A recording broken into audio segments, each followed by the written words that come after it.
Jaganmohan Reddy next tour ఎక్కడ అనేది ఖరారైపోయింది. అయితే ఈసారి ఇది రైతుల కోసం అయితే కాదు.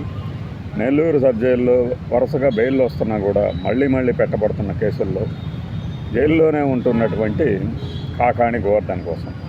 ఆ తర్వాత పనిలో పనిగా నల్లబరెడ్డి ప్రసన్న కుమార్ రెడ్డిని కూడా పరామర్శిస్తారట. కానీ నాకు ఆ రెండో భాగమే ఎబ్బెట్టుగా ఉంటుంది. ఇప్పుడు ఆయన్నేమో అరెస్ట్ చేయలేదు, వారి కుటుంబ సభ్యుల్ని పరామర్శించి ధైర్యం చెప్పడానికి వాళ్ళంతా మరి ఏమంటారు, మానసిక స్థైర్యం కోల్పోయిన వాళ్ళు కాదు. అక్కడ ఏం జరిగింది, ఒక ఎమ్మెల్యే మీద ఈయన నోరు బారేసుకున్నాడు, దాని మీద కూడా ఆరోపణలు విమర్శలు ఉన్నాయి. అలాంటి తరుణంలో ఎందుకు అనవసరంగా ఈయన పోయి మళ్ళీ పరామర్శలు, ఇది మర్యాదపూర్వకంగా కలుస్తాడు, అక్కడ పార్టీ వాళ్ళని కలుస్తారు, పార్టీ మీటింగు అని పెట్టుకుంటే పోయేదానికి అదొక ఘనమైన విషయంలాగా. అంటే సాక్షిలోనే చూసా బ్రేకింగ్ నేను, మరి అందుకనే మాట్లాడుతున్నాను.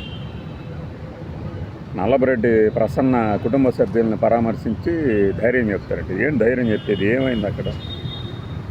కాకాణి గోవర్ధన్ అంటే సరే చాలా రోజుల నుంచి ఉన్నాడు, పార్టీ వాళ్ళు ఊరకు వదిలేశారు అనే ఒక విమర్శ రాకుండా పరామర్శించేసి ఇక జైలు బయట మా నాన్న పెట్టే ప్రెస్ మీట్ల సంగతి తెలిసే కదా.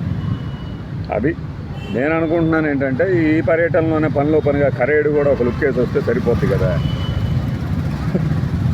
అది 31వ తారీఖు, ఈరోజు 28, అంటే ఇంకొక 3 days మాత్రమే ఉంది.